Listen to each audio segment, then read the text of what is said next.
Hey everyone, Travis here on day 2, week 4, the LCS summer split, joined by one Peter Doublelift Ping. How are you, Peter? Shut up, Travis. Holy crap, you talk so much. Sorry. You should be. Uh, I think it was last week you said, man, you lose to EG and then you just want to kill yourself.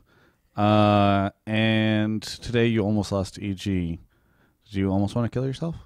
Can we get it to that like elimination, uh, you know, interview status, elimination balls interview status?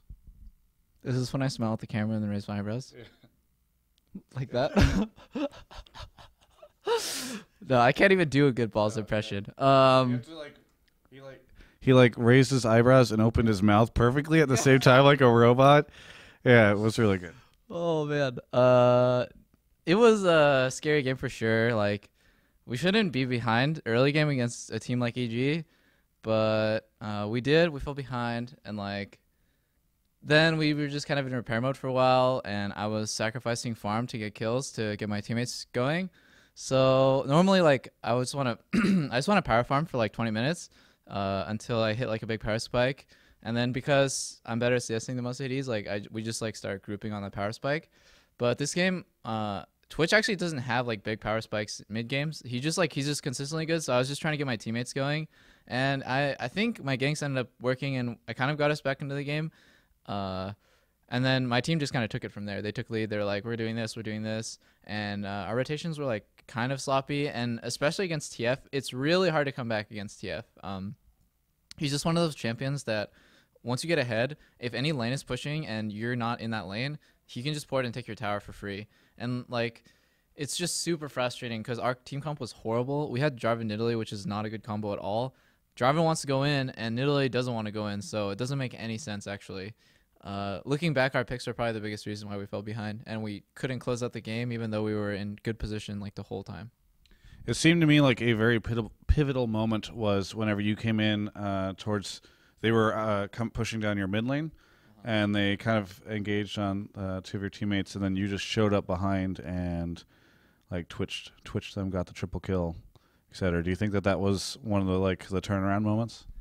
Yeah, they actually made a really good play. They killed Link for free, so it was 4v5. And what they should have done after was everyone just run, because I'm coming and I'm going to kill them all. So, They should have been like, Doublelift's on his way. well, they saw me on TF ulti, so they have vision and they know that I have ulti up, so it's kind of bad for them to group right there between two towers, because if they push forward, then I have Borks to kite back. So the only option they have is to run out.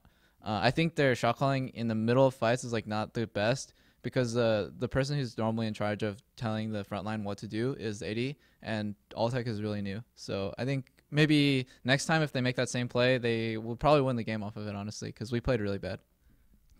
There's a lot of strangeness around Baron as well. That entire fight, lots of like popping in, popping out, popping in, popping out. They also had a Helios, and I spoke with Vasily yesterday on his thoughts about Helios. He's like, Helios is really good. There wasn't a lot of detail in his statements because the English is not there yet. But he did express the general sentiment that he thought that Helios was really good. What are your thoughts on EG with Helios? I don't feel any difference between Helios and Snoop right now, because he's new and he's gonna take a while to adapt to, especially like I think that the mistake we made and the mistake that EG probably made as well is they overestimated Helios's English. Like I can just tell from my brief interactions with him and my interactions with him before from 2 years ago when we were playing internationally. I mean, I know him pretty well. He's my friend, and I can tell you his English is like not amazing. It's probably on par with Seraph's. And as a jungler, you have to be controlling the game, and you know who's in what lane, just like the game flow. And it's really hard when you can't express quickly and concisely. You do this, you do this, you do this, and then like everyone's always feeding the jungler information, and I'm sure that some of it it gets passed over because in English you make like a lot of assumptions with what you say, and so we're working on that with Seraph, and we're like several weeks in, but they just got Helios, so I can tell their calls are kind of not on point. But as a player, he might be mechanically better than Snoop. I don't really know, honestly. It's hard for me to tell. When you say Helios's English isn't amazing, do you mean like not as good as Amazing from TSM, the jungler that they have? XDDDD, lay Travis epic Reddit joke. Just gonna put that there. All right. So you mentioned that Seraph has been an issue for you and the English thing, and it's starting to get there. How long until you guys are like operating at 100% with him and his English? Well, we need to put in like more work than him, if that makes sense, because I realized that in English, there's a lot of implications, and like every sentence you say, you just kind of assume that they will fill the rest of those words in for you, especially in game. You kind of shorten. I can't really think of any examples, but you'll generally just shorten calls down because you don't want to clog up comms. And it makes it really hard for someone who's not fluent in the language to understand and like kind of read your mind, like, oh, you meant this, instead of just like Twitch something, or like, I don't know. I'm coming up with blanks on examples, but I'll think of some later and then it'll suck. So we're working on it, and I don't know. I can't give you a time frame. Honestly, like, it just depends on how adept he is at learning a new language. And he was doing really well at the start. I think he's continuously making good progress. I think it's kind of harder for me to tell when he like passes the barrier between being okay and fluent, you know? So I don't think you can become fluent in just a couple months. So it's going to be rough for us. Now, you are somebody who in the past has been very critical of certain teams. I think that's a safe thing to say. For a while, TSM, CLG rival, was not, you guys had sort of swapped some sort of positions with them in the rankings. But now your arch nemesis, former bot lane partner, Locodoco. Oh my god. Can we not? Just saying his name creates an issue for you? Stop it. What is that relationship like between you two at this point? I don't even consider the Loco like I completely forgot that he was a teammate at one point, and my support, no less. Well, that'll be. I can't wait till that gets rolled out. That's. We could just wrap up the interview here. And this has been on gamers.com. Yeah. No, like I actually just completely forgot. To me, he's just Locodoco, and he's just this like goofy guy who dyed his hair for some reason, and he makes some very interesting vlogs. And I don't know. I mean, I wonder if his grandma ever paid for that nose job that he wanted. That's what I really want to ask him. Well, now he's here at the LCS, so do you think you'll be able to ask him that soon? Maybe. I actually haven't seen him around. I hope there's no hard feelings between us, but I'm sure that there are for some reason. Now, on a professional level, do you think that Locodoco is going to turn TSM around? I mean, you are one of the few people who can probably speak to, or most accurately speak to, his potential in North America to interact with a team and help them out. I mean, I'm sure he'll help them with their, reggae music selection and choice of cuisine maybe at the house. I don't know about strategy. We'll see. I mean, they did win against Cloud9 the week that he came, so maybe it wasn't necessarily Locodoco who, like, the person who changed TSM and made them better, but it was more just like having someone that they can call coach and someone they can listen to, and just like the idea that they're going to take it more seriously that week. So I don't know. People say that he's a great coach. People say that he's a horrible coach. I don't really know at all. I just know TSM was a good team, and they were in a slump for a few weeks. So maybe he's what they need to get out of it. I don't know if, for example, if you like compared his coaching skills to Monty's coaching skills, they would match up, like, because he's young and he says a lot of things. Does Monty not say a lot of things? He's just like, Monty says a lot of things, but he looks good and his voice is cool. So I'm just kidding. Oh man, now I know why there's hard feelings to me and Loco. Look, I don't know. Loco and I have always had like a really on and off relationship. Okay, I like hanging out with him. It's filled with a lot of passions in both directions. Yeah. Lots of tension.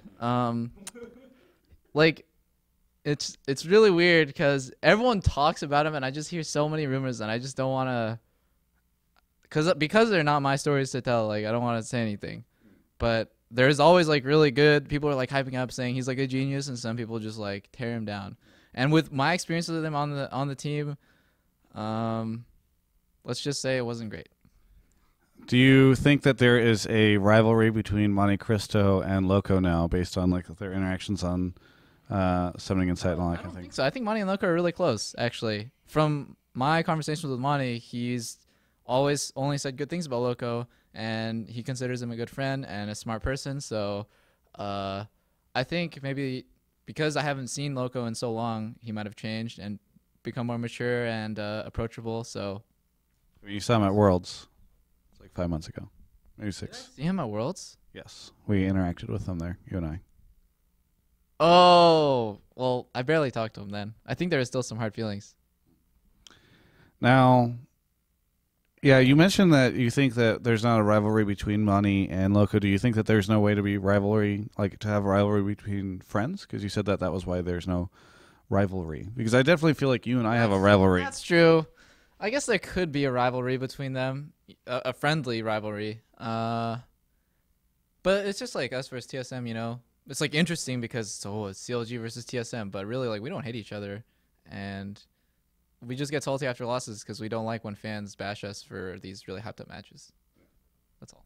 Well, hopefully I can interview Locodoco soon and get his take on stuff as well. Wow, I wonder what would be stopping you from interviewing Loco. Anyway, let's talk about other stuff. Doublelift, what's been going on at the house with you? What you been up to? I don't know, Travis. What am I doing at the house? Yeah. Is this even a question? There's definitely a question mark at the end of that sentence. Yeah, I have to watch my language. I've been playing lots of video games. Yeah. Specifically League of Legends. Okay. Do you ever play any other games? Anything that's a little bit more first-person shooter? Dude. CSGO is so fun, but I gotta cut back cause I should be playing League more.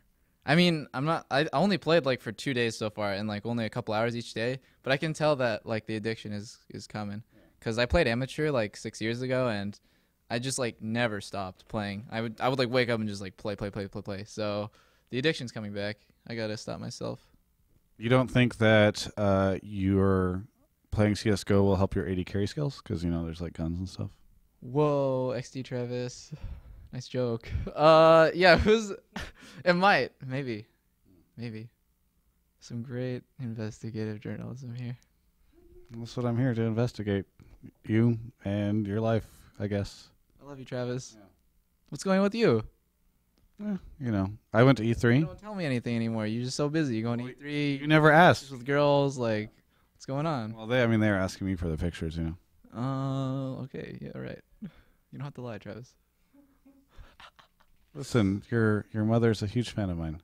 The big thing is that E3 was really fun. I enjoyed it. Thanks for asking. Wish you could have been there. Saw some of the other teams there, but you guys were not there because I guess you were too busy practicing. We were CSGO. Practicing. I'm not even joking. Yeah. CSGO. Last time we lost versus C9, so we had to play the game.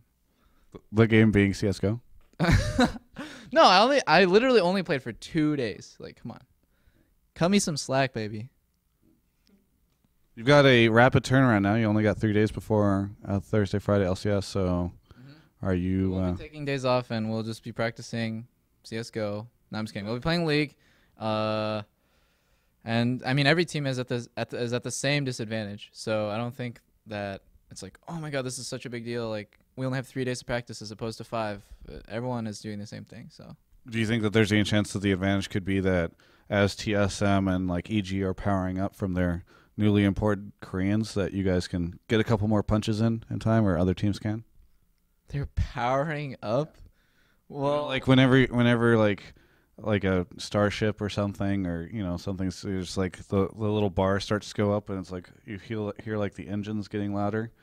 They've hired Korean techs to get their engines, beefed up to take out the CLGs and the LMQs. Lomo. Holy crap! You're such like a fucking sci-fi nerd. That's why those girls take all those pictures with me. So we don't really care about those teams. We just care about C9. because they're like the bar. Like if we're better than C9, then we're guaranteed to make Worlds, and we're probably guaranteed to do really well at Worlds. C9's like, to me, the only team that we respect and we look up to. Like we don't like consider them gods or anything, but they are the benchmark for being like a really, really good team. So we're just comparing ourselves to them, and we don't care about TSM or AG. Aren't you guys like ahead of them right now? Yeah, in standings, but You don't think you're putting the C9 on a pedestal? no, I don't think so at all. Because like they can have a bad week, and they can even have a couple bad weeks, but they're the most consistent team for 3 seasons. That's really hard to do. Splits. 3 splits, sorry. It's actually 2. 2 splits. Well, this one they've 2 splits is a lot different than 3 seasons. whatever, Travis. Oh my God, you're such a nitpicker. Do you have any shout-outs, plugs, anything you want to say at the end of this? Yeah, we got new sponsors. Well, I already shouted them out. Razer, our new one, Twitch, and Cellucor, a supplement company, and iBuyPower NZXT. Thank you guys for supporting us. And to you, Travis, for dragging me away from my fans every week. You were literally just standing there by yourself out front. I was hanging out with my fans. You were talking to like Dexter or something. Shut up, Travis. Dexter's one of my fans. Who isn't these days? This has been on gamers.com.